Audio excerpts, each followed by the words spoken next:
શિક્ષાપત્ર નામનો ગ્રંથ છે. 41 શિક્ષાપત્રો સુપ્રસિદ્ધ છે પુષ્ટિ માર્ગમાં.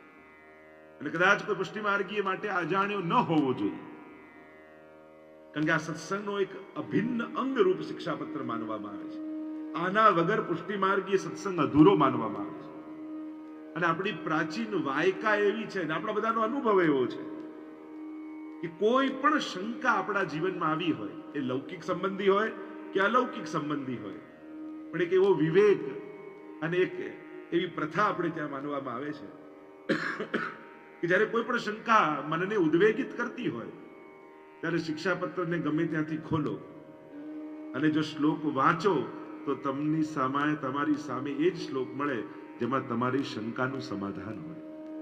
એ શ્લોકનું વાંચન કરો ને તો તમને તમારી શંકાનું સમાધાન એમાં મળી જાય. એવો પ્રભાવ શિક્ષાપત્રનો માનવામાં આવ્યો છે. અને અનુભવ કરવો હોય તો તમે કરી પણ શકો છો.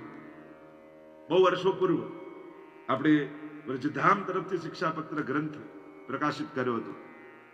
અમારા પરમ ભગવતી અરવિંદભાઈ દરજી એમણે આખો સંકલિત કર્યો હતો ગ્રંથ પૂજ્ય પિતૃચરણના માર્ગદર્શનમાં, અને ઘર ઘર સુધી પહોંચાડવાનો પ્રયાસ આપણે કર્યો હતો. એટલે કે આપણા ઘરની શોભામાં શિક્ષાપત્ર પણ એક શોભા છે. જેમ શ્રીમદ ભાગવતજી, ગીતાજી, રામાયણ, ષોડશ ગ્રંથ, 84-252 ની વાર્તા, એમ શિક્ષાપત્ર. આટલા ગ્રંથો તો પ્રત્યેક વૈષ્ણવના ઘરમાં હોવા જ જોઈએ. આપણે બધા જ ભાગ્યશાળી છીએ. શિક્ષાપત્રને કેન્દ્રમાં રાખીને આજે સત્સંગનો પ્રારંભ કરવાના છે. આપણા સત્સંગ સપ્તાહનો વિરામ શિક્ષાપત્રથી થવાનો છે. અનેક પ્રકારના પત્રો આપણે ત્યાં પ્રસિદ્ધ છે. એમાં આ શિક્ષાપત્રની વિશેષતા માનવામાં આવે. સૌથી પ્રથમ પત્ર આપણે ત્યાં કોઈ પ્રસિદ્ધ હોય તો એ ભગવાને ઉદ્ધવજી સાથે ગોપીઓને લખેલો પત્ર. જ્યારે પ્રભુ વ્રજજનોને યાદ કરીને ખિન્ન મનવાળા બન્યા, ગદગદિત બન્યા, ભાવુક બન્યા, અને ઉદ્ધવજી આવીને સમજાવવા લાગ્યા કે પ્રભુ આપને વિરહ કેવો. ત્યારે ભગવાન ઉદ્ધવને કહે છે કે ઉદ્ધવ, તું મને સમજાવે છે ને એ બધું મારા ગોપીઓને સમજાવીને આવ, મારા વ્રજભક્તોને સમજાવીને આવ. અને ભગવાને પત્ર લખ્યો અને ઉદ્ધવજી સાથે મોકલ્યો, અને ત્યાં ભ્રમર ગીત આદિનું ગાન થયું. એટલે કે વ્રજભક્તોને આશ્વાસન પત્ર ભગવાને મોકલ્યો કે દુઃખ મત કરો, મેં નિશ્ચિત આઉંગા, મેં આપકે સાથ ही हूं. એટલે એ પત્રને એક રીતે કહી શકાય આશ્વાસન પત્ર. આગળ કથાઓમાં જાઓ તો એક બીજો બહુ પ્રસિદ્ધ પત્ર છે કે જે રૂક્ષ્મણીજીએ ભગવાનને લખ્યો છે. રૂક્ષ્મણી પત્ર આપણે કહીએ कि जब तय हो गया शिशुपाल के साथ विवाह रुक्ष्मणी जी का, नारद जी आकर समझाने लगे और रुक्ष्मणी जी के मन में जो भाव थे वो प्रकट हो गए. कहने लगे नारद जी से, करे मैं भी प्रेम तो द्वारकाधीश को ही करती हूं, तो कहो ना. कैसे कहूं? तो पत्र लिखिए. અને ત્યારે રૂક્ષ્મણીજીએ જે પત્ર લખ્યો એ છે વિનંતી પત્ર. प्रभु से विनंती के शुत्वा गुणान भुवन सुंदर शृण्वताम ते. प्रभु आपको देखा नहीं है, आपके गुणों को सुना है और सुनकर ही मैं आपसे प्रेम करने लगी. અને વિનંતી પત્ર લખ્યો છે અને ભગવાન રૂક્ષ્મણીજીનું હરણ કરવા માટે પધાર્યા છે. તો પ્રસિદ્ધ પત્ર છે વિનંતી પત્ર, રૂક્ષ્મણીજીનો પત્ર. એ જ રીતે પુષ્ટિમાર્ગી પરંપરામાં તમે આવો તો ત્યાં એક બહુ જ સુપ્રસિદ્ધ પત્ર છે. જ્યારે 6 માસનો વિયોગ ગુસાઈજીને કરાવ્યો કૃષ્ણદાસ અધિકારી, અને 6 માસ સુધી ચંદ્ર સરોવર પર શ્રી ગુસાઈજીએ મુકામ કર્યો. એક નાનકડી બારી હતી શ્રીનાથજીના મંદિરમાં, અને શ્રીનાથજી બારીમાંથી દર્શન આપતા. કૃષ્ણદાસને ખબર પડી, બારી ચણાવી દીધી. લીલા છે પ્રભુ. એટલો તાપ ગુસાઈજીને થયો. રોજ પોતાના નેત્રોમાંથી વહેતા જળથી શ્રી ગુસાઈજી એક એક પત્ર લખે. કારણ કે શ્રીનાથજીની માળાજી એ સમયે ચંદ્ર સરોવર પર સિદ્ધ થતી. એટલે આજે નાથદ્વારામાં માલા બોલવાનો પ્રકાર છે ને, માલાજી પધરાવાનો. કારણ કે જ્યારે શ્રીનાથજી ગિરિરાજજી ઉપર બિરાજતા ત્યારે એમની પુષ્પની માળાજી ચંદ્ર સરોવર પર સિદ્ધ થતી. અને ગુસાઈજી પોતાના નેત્રોથી વહેતા જળથી કાજળથી એક એક શ્લોક લખતા અને શ્રીનાથજી બાબાને માળાજીમાં વીંટાડીને મોકલતા. ત્યાં શૃંગાર થાય શ્રીનાથજી બાબાના, માળાજી મુખિયાજી ધરાવે, અનવસર થઈ જાય ત્યારે માળાજીમાંથી પત્ર કાઢી સ્વયં શ્રીનાથજી બાબા વાંચે અને શ્રીનાથજી બાબા પોતે પોતાના અધરના પીક પાનની હોય એની સલાકામાં બોળી અને એનો એક એક જવાબ લખે.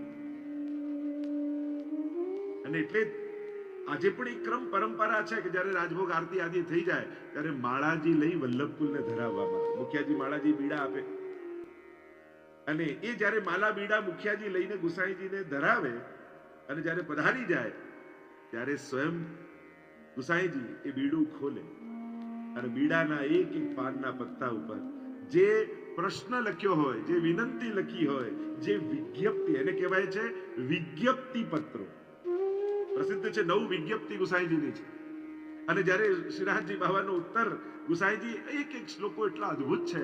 અંબુ દસ સ્વભાવોયમ સમય વારી મુંચતી તથાપि ચાતક ખિન્ન રટत्येव न संशय.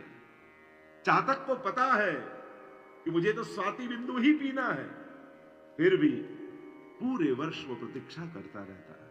वैसे ही श्रीनाथजी बाबा आप कृपा करोगे ये भरोसा है, पर उस चातक की तरह मैं भी प्रतीक्षा कर रहा हूं. અને રોજ જ્યારે શ્રીનાથજી બાબાની અધરની પીકથી લખેલા પત્રોના એક એક શ્લોક મળે તો ગુસાઈજી પ્રભુચરણ જળમાં બોળી એ બીડું આરોગી જાય. અને એટલા માટે ગુસાઈજીએ લખેલી વિજ્ઞપ્તિના શ્લોકો મળે છે પણ ઉત્તર આપેલા શ્રીનાથજીના શ્લોકો નથી મળતા. તો એ જે પત્રો ગુસાઈજીએ લખ્યા છે એને કહેવાય છે નવ વિજ્ઞપ્તિ પત્ર. એક વિશેષ બીજો પત્ર આપણને મળે છે આ બધા પત્રોની સાથે, અને પ્રસિદ્ધ પત્ર આજનો વિષય એવો શિક્ષા પત્ર. શ્રી હરિરાય મહાપ્રભુજી રચિત. હરિરાયજીનો પરિચય મેં તમને કરાવ્યો તો મહાપ્રભુજીના લાલજી ગુસાઈજી, ગુસાઈજીના લાલજી ગોવિંદરાયજી, ગોવિંદરાયજીના લાલજી કલ્યાણરાયજી અને કલ્યાણરાયજીના લાલજી શ્રી હરિરાયજી. આપણે ત્યાં મહાપ્રભુ શબ્દ 2 જણાની આગળ જોડવામાં આવે છે. એક શ્રી વલ્લભ મહાપ્રભુ અને બીજા શ્રી હરિરાય મહાપ્રભુ. એવી કૃપા, કારણ કે ગુસાઈજી તો એવા દીનતા સાગર, શિક્ષા સાગર, રોજ વૈષ્ણવની સાથે સત્સંગ કરવા બિરાજી જાય. અને આપના પિતાશ્રીને ખબર પડી કે આ રીતે વલ્લભ કુલના આચાર્ય રૂપે થઈ ગમે ત્યાં રીતે સત્સંગમાં બિરાજી જાવ એ ઠીક નથી, પણ માને જ નહીં, ઓરડામાં બંધ કરી દીધા. અને એટલો તાપ થયો, એમ કહેવાય છે કે એ જ ક્ષણે ઓરડામાં મહાપ્રભુજી અને ગુસાઈજી બંને હરિરાયજીને સન્મુખ પ્રગટ થઈ ગયા. જય જય શ્રી વલ્લભ પ્રભુ વિઠ્ઠલેશ સાથે નિજ જન પરત કરત કૃપા ધરત હાથ હે માથે. અને બંને જ્યારે મસ્તક પર હાથ પધરાવ્યો ત્યારથી શ્રી હરિરાયજી ન રહ્યા, હરિરાય મહાપ્રભુ બની ગયા. કારણ કે હવે તો શ્રી વલ્લભ અને ગુસાઈજી બંને કોઈ વલ્લભની વિદ્વત્તા અને ગુસાઈજીની રસિકતા એ બંનો માનો. મેં કહ્યું ને હરિરાયજીનું સ્વરૂપ શું છે? મહાપ્રભુજીની વિદ્વત્તા, ગુસાઈજીની રસિકતા, ગોવિંદરાયજીની સેવા પરાયણતા, કલ્યાણરાયજીની નિષ્ઠા, આ બધાનો સુભગ સંગમ કોઈ હોય તો એ શ્રી હરિરાયજીનું સ્વરૂપ છે. એવા શ્રી હરિરાય મહાપ્રભુ. પ્રસંગો તો અનેક છે પણ જો બધા પ્રસંગો હરિરાયજીના જોવા જઈએ તો કદાચ પણ હરિરાયજીના સ્વરૂપને જાણવું એટલા માટે જરૂરી છે કારણ કે રચયિતાને જાણ્યા વગર રચનાને પૂરો ન્યાય ના આપી શકાય. કોઈ પણ રચનાનું જ્યારે વિવેચન તમે કરવા જાઓ, કોઈ પણ અભિવ્યક્તિનું જ્યારે વિવેચન કરવા જાઓ ત્યારે એની અનુભૂતિનો જ્ઞાન હોવું બહુ જરૂરી છે. કયા સ્તરે આ રચયિતા બિરાજે છે. સુખદેવજીના સ્વરૂપને ન જાણો તો ભાગવતજીની મહત્તા તમે ન ગાઈ શકો. પછી તો દરેક લીલા તમને કદાચ કોઈ કવિની કલ્પના લાગે, પણ આ સુખદેવજી છે કોણ? સર્વભૂત હૃદયમ મુનિમાનતોસ્મિ, જેને ઈશ્વર સિવાય બીજું કંઈ દેખાતું જ નથી. અને એ જ્યારે કોઈ લીલાને ગાય, એ રાસ લીલા હોય, ચિરણ લીલા હોય, એ રણથી ભાગવાની લીલા હોય, યા પછી જુદી જુદી માખણ ચોરી લીલા, આદિ લીલા હોય, પણ જેના ચિત્તમાં ભગવાન સિવાય કાંઈ નથી, એના મુખમાંથી ક્યારે લૌકિક અભિવ્યક્તિ થઈ જ ન શકે. એ જ રીતે શ્રી હરિરાય મહાપ્રભુજી જે અવસ્થા ઉપર બિરાજમાન છે અને એ અવસ્થામાંથી નીકળતા શબ્દો એ કોઈ દિવસ સાધારણ ન હોઈ શકે. કહેવાનો અર્થ એ કે કર્તાની સ્થિતિ એવી છે કે એની રચના ક્યારે પણ સાધારણ ન હોય. એવા પરમ અલૌકિક અવસ્થામાં બિરાજેલા એવા શિક્ષા સાગર, એવા દીનતા સાગર શ્રી હરિરાય મહાપ્રભુજી. રસિક છાપથી પણ અનેક પદોની આપે રચના કરી છે. શ્રી હરિરાય મહાપ્રભુજીને વંદન કરી 7 બેઠકજીઓમાં શ્રી હરિરાય મહાપ્રભુજી કૃપા કરીને એટલી ગુજરાત ઉપર કૃપા થઈ કે ડાકોરમાં પણ જયારે શ્રી હરિરાય મહાપ્રભુજી પધાર્યા અને આવીને આજ્ઞા કરી, રણછોડ રાય ત્યાં મુકામ કર્યો છે અને આજ્ઞા કરી કે બોડાણા નામના ભક્ત મને અહીંયા પધરાવીને આવ્યા છે, પણ હજી મારો સેવાક્રમ બરાબર નથી. એક બ્રાહ્મણ આવે છે, જલનો લોટો ચડાઈ જાય છે. આપ પધારો ને મારી સેવાક્રમને સુવ્યવસ્થિત કરો. અને ઇતિહાસ એમ કહે છે કે આજે જે રણછોડરાયજીની સેવા અને વૈભવ છે એ શ્રી હરિરાય મહાપ્રભુજી ત્યાં પધારી અને આખો સેવાક્રમ સુવ્યવસ્થિત કર્યો છે. ત્યાં બેઠકજી છે. એવા અનેક પ્રસંગો જંબુસરમાં, સાવલીમાં અનેક પ્રકાર હરિરાયજીના, હમણાં વિસ્તારમાં નથી જતો, પણ ચોથા બેઠકજી હરિરાયજીના છે જેસલમેર. સીધા શિક્ષાપત્રના વિષયમાં હું જાઉં, પ્રવેશ કરું, કારણ કે આટલા ઓછા સમયમાં 41 શિક્ષાપત્રોને ગાન કરવાનું. હું તો હંમેશા કહું, મને પતાવવામાં રસ છે જ નહીં, મને તો પહોંચાડવામાં રસ છે. એક આ શ્લોક પણ પહોંચી ગયો ને તમારા સુધી તો શિક્ષાપત્ર હૃદયારૂઢ થઈ જશે. અહીંયા હરિરાય મહાપ્રભુજી જેસલમેર પધાર્યા છે અને મરુભૂમિ, ચારો તરફ રેગિસ્તાન સિવાય બીજું કાંઈ નહીં. આજે તમે જેસલમેર જાઓ ને જે લીલોતરી દેખાય એ 400 વર્ષ, 450 વર્ષ પહેલા નહોતું. એવી મરુભૂમિ. અને ક્યાં ક્યાં આપણા આચાર્યો પરિશ્રમ કરીને પધાર્યા છે. એ દિવસે કહ્યું ને કે તમે, આપણે વૈષ્ણવ સંપ્રદાયનો ઇતિહાસ લખતા નથી, એટલે આપણા સંપ્રદાય માટે આચાર્યોએ શું યોગદાન આપ્યું છે, શું પરિશ્રમ કર્યો છે, એનો આવતી પેઢીને ખ્યાલ આવતો. આ જન જન સુધી આ સંપ્રદાય એમને નથી પહોંચ્યો. આ ગામડે ગામડે સુધી, એ દક્ષિણ ભારતનું ગામડું હોય, ઉત્તર ભારતનું, પૂર્વનું કે પશ્ચિમનું, હજારો ગામો સુધી, લાખો લોકો સુધી જે મહાપ્રભુજીની કંઠી પહોંચી છે એ એમને નથી પહોંચી. પણ ઇતિહાસ ન લખવાને કારણે મહાપ્રભુજી, ગુસાઈજી, ગોકુલનાથજી ને હરિરાયજી પછી આપણે કોઈ આચાર્યોનું સ્મરણ જ નથી કરતા, યાદ જ નથી કરતા. કેવો કેવો પરિશ્રમ આપણા મહાનતમ આચાર્યોએ કર્યો છે અને ત્યારે જઈને આવું વૈભવ પુષ્ટિ માર્ગને પ્રાપ્ત થયું છે. શ્રી હરિરાય મહાપ્રભુજી જેસલમેર પધાર્યા. રસાલો સાથે છે. દ્વાર આવ્યો, હદ આવી રાજાની, જેસલમેરના રાજા, અને કહ્યું કે અહીંયા તો કર વગર, કારણ કે ત્યાંથી પછી પાકિસ્તાન આગળ જવાતું અને એ સમયે તો કઈ સંભાવના હતી નહીં. પાકિસ્તાન, સિંધ પ્રદેશ આદિ હતા, આ બાજુ કુરુક્ષેત્ર ને ત્યાંથી જતા. એટલે મહાપ્રભુજી પણ કુરુક્ષેત્ર સુધી પધાર્યા, પછી ત્યાંથી આગળ નથી પધાર્યા. પાકિસ્તાન તરફ, સિંધ પ્રદેશ તરફ પછી નથી. કારણ સરસ્વતી તજી આધી, વલ્લભાખ્યાનમાં કહ્યું ને, કારણ કે ત્યાંથી પછી સરસ્વતી નદી વહે છે અને પછી સિંધ પ્રદેશ, અને મહાપ્રભુજી સરસ્વતી નદીને ઓળંગતા નહીં અને એટલા માટે ત્યાંથી પાછા પધારી ગયા. અહીંયા જેસલમેર પધાર્યા છે. ઘણીવાર ઘણા લોકો કે મહાપ્રભુ તો વિદેશ નથી પધાર્યા, આપ લોકો કેમ પધારો છો? એ સમયે વૈષ્ણવ વિદેશમાં નહોતા એટલે નહોતા પધાર્યા, હવે છે એટલે હવે મહાપ્રભુજી મોકલે છે. મૂળ વાત એ છે, વૈષ્ણવ સુધી પહોંચવાની જ વાત છે. અંગ બંગ કલિંગ કૈકટ મગધ મારુ સુર સિંધ, તે તામસના અગર્યા પ્રતાપ પદરજ ગંધ. અરે અમારા વલ્લભનો કોઈ એક સેવક કોઈ એક ખૂણે પણ રહેતો હશે ને તો ત્યાં સુધી જઈને પણ એના માથે ઠાકોરજી પધરાવીને આવે છે. અને આજે હજારો ઘરોમાં, અને આ સુવર્ણ જયંતિ વર્ષમાં તો 50 દેશોની જે યાત્રા છે કે આજ સુધી જ્યાં કોઈ વલ્લભકુલ નથી પહોંચ્યા ત્યાં સુધી પણ પહોંચી, ત્યાં વસતા વૈષ્ણવના માથે પણ ભગવત સેવા પધરાવી એને પુષ્ટિના રંગે રંગવાનો છે. આ તો યાત્રા છે. અહીંયા જેસલમેરના દ્વાર જ્યાં હદ આવી અને કહ્યું અહીંયા તો કર છે રાજાનું, અને કર ભરો તો જ અંદર જવા દઈએ. આ તો આચાર્ય છે, ધર્મ પુરુષ છે, ગમે તે હોય, પણ અહીંયા કર ભર્યા વગર રાજાની પરવાનગી નથી કે કોઈ પ્રવેશીને આગળ જઈ શકે. અને ત્યારે હરિરાય મહાપ્રભુજીને ગમ્યું નહીં. કહ્યું કે કોઈ લૌકિક અર્થે ધંધા વેપાર કરવા જતું હોય ને કર ભરે બરાબર છે, પણ એક ધર્મશીલ વ્યક્તિ, કોઈ ધર્મ, અને હિન્દુ રાજા છે અને હિન્દુ ધર્માચાર્ય પર પણ જો કર નાખશે તો હિન્દુ ધર્મનો પ્રચાર કેમ થશે? એટલે કહ્યું કે અમારે પ્રવેશવું જ નથી, અમે બહાર બેઠા છે. અને આખો રસાલો પડ્યો બહાર. કહ્યું કે આસપાસ કોઈ જલ હોય તો ગોતી લાવો. હવે આ મરુભૂમિમાં જલ મળે ક્યાં? હરિરાય મહાપ્રભુજી આજ્ઞા કરી કે શોધો, મળશે. અને જઈને આવ્યા તો એક સૂકો કૂવો હતો, એક ટીપુય પાણી નહીં. અને કહ્યું જયરાજ આટલા બધે આજુબાજુ ફરી વળ્યા, ક્યાંય જળ છે નહીં, એક કૂવો છે ને એમાં ટીપું પાણી પણ નથી. હરિરાયજી કહ્યું જાઓ પાછા જઈને જુઓ. અને જ્યાં વૈષ્ણવ પાછા શોધવા આવ્યા જુએ તો એ જ કૂવો છલોછલ પાણીથી લબાલબ થઈ રહ્યો છે. ભીતરથી પાણી પ્રગટતું જાય ને છલકાતું જાય, છલકાતું જાય, છલકાતું જાય. અરે આ તો ચમત્કાર થઈ ગયો. હમણાં થોડી વાર પહેલા આવીને જોયું ને ટીપુય પાણી નહોતું અને આપે આજ્ઞા કરીને જલ છલકાવા લાગ્યું. અને હવે તો ગાગરો ભરી ભરીને અહીંયા તો બધા સ્નાન કરી રહ્યા છે, રસોઈ બની રહી છે, પ્રભુ માટે સામગ્રી સિદ્ધ થઈ રહી છે. અને આ સમાચાર પહોંચ્યા રાજાને ત્યાં. અરે ત્યાં ટીપુય પાણી નહોતું ને કોઈ એવા મહાત્મા પધાર્યા છે, કુવામાંથી જલ પ્રગટાવી દીધું ને પાણીની રેલમ છેલમ થઈ રહી છે. ત્યારે રાજાને સમજાયું કે મારી ભૂલ થઈ ગઈ. આવા પ્રતાપી ધર્માચાર્ય મારા આંગણે પધાર્યા રાજ્યના અને હું કર લેવા માટે રહ્યો. આ તો બહુ મોટી ભૂલ થઈ. પોતાની રાણીઓ સાથે રસાલા સાથે હરિરાયજી પાસે આવ્યા, વંદન કરીને ક્ષમા માંગી. હરિરાયજીએ કહ્યું કે આ રીતે કોઈ ધર્મ પુરુષ માટે પણ આવો લૌકિક વ્યવહાર રાજ્ય નહીં કરવો જોઈએ. જો બધાને એક સરખા રીતે તમે કરશો તો ધર્મ પ્રચાર કેમ થશે? ક્ષમા માંગી, શિષ્ય બન્યા રાજા. રાણીને લઈને બધાએ બ્રહ્મ સંબંધ ગ્રહણ કર્યું અને પધરાવીને લાવ્યા અને પોતાના મહેલમાં મુકામ કર્યા.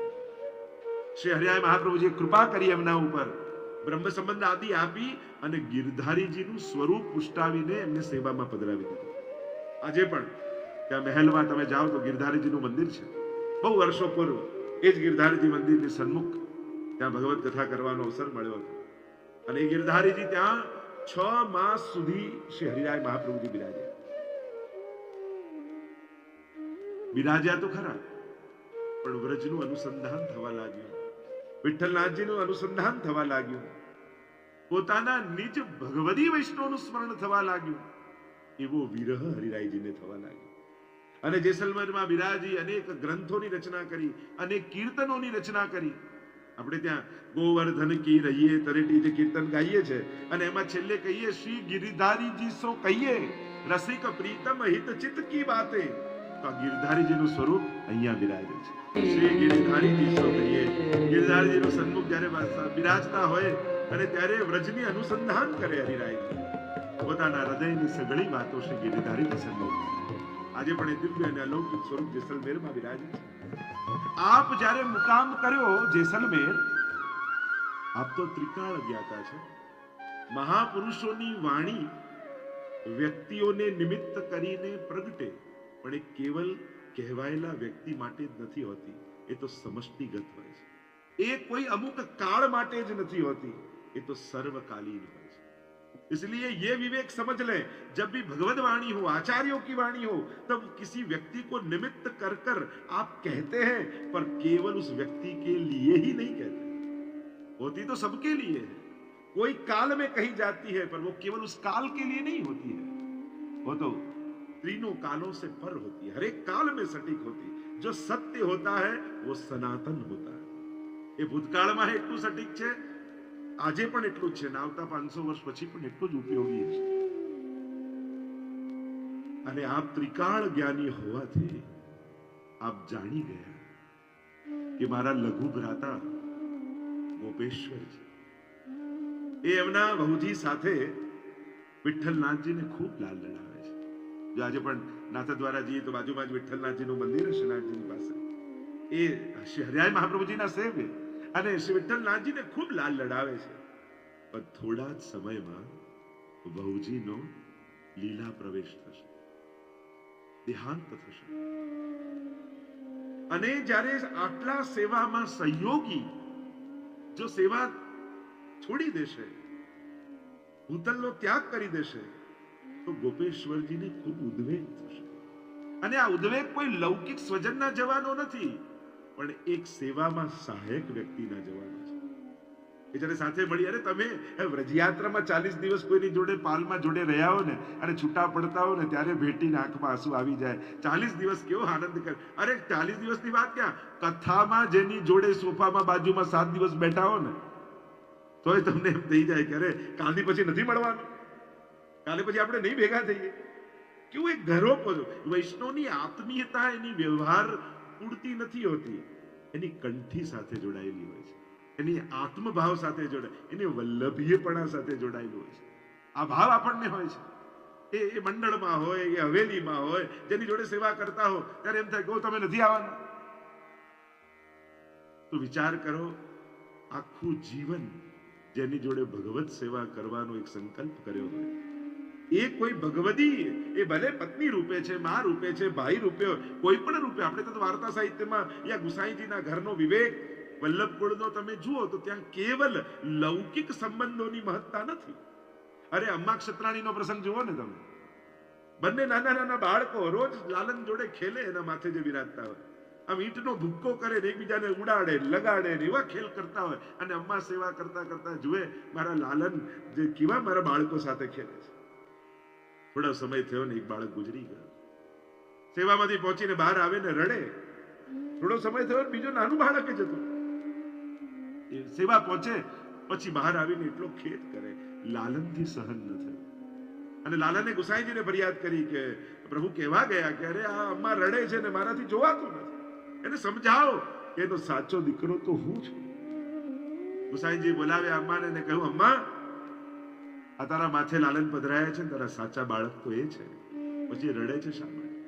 એટલે એટલા માટે નથી રડતી કે દીકરા ગયા, એટલા માટે રડું છું કે મારા લાલન રોજ એની સાથે ખેલતા, મારા લાલનના ખીલોના તૂટી ગયા, મારો લાલન એકલો થઈ ગયો, એટલા માટે હું તો રડું છું. એવો ભાવ ભગવદીઓનો આપણે તો કલ્પના ન કરી શકીએ. તુચ્છ વસ્તુઓ છૂટી જાય ને તોય આપણે તો સેવા છોડીને વસ્તુ માટે રડીએ, અને આ તો દીકરાઓ જતા રહ્યા તો લાલન માટે રડી રહ્યા છે. આ ભગવદીઓની ભાવની સર્વોચ્ચતા લૌકિક સાંસારિક ગણિતોથી સમજાતી નથી. વૈષ્ણવ કુંમનદાસ સમાચાર મળ્યા કે એમના દીકરાને સિંહે મારી નાખ્યો ગાયોને બચાવતા. કોઈ સમાચાર આપ્યા, કુંમનદાસ તમારા પુત્ર કૃષ્ણદાસ ગયા, અને મૂર્છિત થઈને પડી ગયા. બધા વૈષ્ણવ ભેગા મળી ગયા. અરે જો ને બગલે ભગવદી બને છે પણ પુત્રનો મોહ તો કોઈને છોડતો નથી, કેવા મૂર્છિત થઈને પડ્યા છે. એટલામાં ગુસાઈજી સાંભળી ગયા જતી વખતે, એવું મૂર્ખ, અરે આ એટલા માટે મૂર્છિત નથી થયા કે દીકરો ગયો, આ તો એટલા માટે મૂર્છિત થયા કે સૂતક લાગ્યું ને હવે શ્રીનાથજીના દર્શન કરવાની અવાય.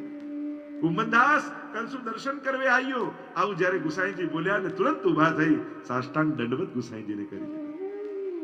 ભગવદીઓને પોતાની લૌકિક આંખે જોવા નહીં, એમના વ્યવહારોનું લૌકિક બુદ્ધિએ મૂલ્યાંકન કરવું નહીં, એ તો સર્વોચ્ચ ભક્તિની અવસ્થાએ બેઠા છે. એટલે 84,252 વૈષ્ણવની વાર્તાને લૌકિક વ્યવહારિક બુદ્ધિએ ક્યારે એના અર્થઘટનો કરતા નહીં, કારણ કે આ બધા એમનાથી પર છે. કુંમનદાસ આદિને જ્યારે માનસિંહ આરસી આપવા માટે આવે છે ના, કે કેટલા પ્રસંગો છે આ બધા. ગોવિંદ સ્વામીના પ્રસંગો, દીકરી એકની એક આવી અને કહેવા લાગી, પિતાને મળવા આટલા સમય આવી છું, અરે પિતા આમ જાય, પેલા આમ જાય, પેલું કરે, આમ કરે, તો કે મારી જોડે બેસીને વાત કેમ નથી કરતા પિતાજી? બેટા મન એક હતું અને તો ઠાકોરજીને સોંપી દીધું, બીજું હોત તો તારામાં ચોક્કસ લગાવ. આવો ભાવ. પેલા શિષ્યો પૂર્વજન્મમાં તો સ્વામી હતા ને ગોવિંદ સ્વામી, એટલે શિષ્યો શોધતા શોધતા કે મારા ગુરુદેવ છે ક્યાં, અને એટલામાં ગોવિંદ સ્વામી જ મળી ગયા. હવે એમને ઓળખે નહીં, નાનપણમાં દીક્ષા લીધી હશે. પૂછ્યું કે ગોવિંદ સ્વામી આ જ ગામમાં રહે છે ને? તો કહ્યું કે હા આ જ ગામમાં, પણ એ તો ક્યારના ગુજરી ગયા. એટલે અરે મારા ગુરુદેવ ગુજરી ગયા ને અમને ખબર ન પડી. પણ જતા જતા એને વિચાર આવ્યો કે ચલો એમના ઘરમાં તો કોઈ હશે ને, એને તો મળતા જઈએ. શોધતા શોધતા ગોવિંદ સ્વામીના ઘરે આવ્યા, દરવાજો ખટખટાવ્યો, જ્યાં દ્વાર ખોલ્યું તો જુએ તો એ જ. કહ્યું કે અરે તમે તો જીવંત છો, પછી કેમ આમ કહો છો? ત્યારે કહ્યું સાચું કહું છું, હજી કહું છું, ગોવિંદ સ્વામી તો ક્યારના ગુજરી ગયા, હવે તો ગોવિંદ દાસ અહીંયા રહે છે, કારણ કે હવે તો મને ગુરુ મળી ગયા છે, હવે મને ગુસાઈજી રૂપ સમર્થ ગુરુ મળી ગયા. સ્વામી પડું તો ક્યારનું જતું રહ્યું, અબ તો ગોવિંદ દાસ યહાં રહેતા. આવો ભાવ. હરિરાય મહાપ્રભુજી જાણી ગયા ગોપેશ્વરજીના બહુજી લીલા કરી જવાના છે. શું કરું કે એમનું ચિત્ત લૌકિક ખેદથી ગ્રસિત ન થઈ જાય અને અલૌકિક ભાવો મનમાં બન્યા રહે. જો મહાપુરુષો એ લૌકિક ઘટનાઓને પણ પ્રભુની અલૌકિક લીલા બનાવીને બતાવે છે, જેથી ભક્તોનું ચિત્ત સંસારમાં ન જતું. તથૈવ તસ્ય લીલેતિ મત્વા ચિંતામ ધૃતમ ત્યજે. ઘટનાઓના અર્થઘટનો અને વર્ગીકરણો કરી શકાય, ભગવદ લીલાને કોણ સમજી શકે? અને જ્યારે લીલા રૂપે જુઓ છો ને ત્યારે તમે એના કારણો ગોતવા નીકળતા નથી. ઘટનાઓ રૂપે જોઈએ તો આપણે કારણ, કોને કારણે આ બન્યું, કેમ આ બન્યું, કયું મારું કર્મ, કેમ આમ થયું, કેટલા કારણો, ને જેટલા ખોદતા જાઓ ને એટલા નવા નવા દુઃખો મળતા જ જાય. અને એટલા માટે મહાપ્રભુજી કહે છે, દુઃખોને શોધવા, કારણો ગોતવા માટે કર્મોને ખોદવાની જરૂર નથી. તારે તો એક જ મહામંત્ર યાદ રાખો, તથૈવ તસ્ય લીલેતી મત્વા ચિંતામૃતમ ત્યજેત.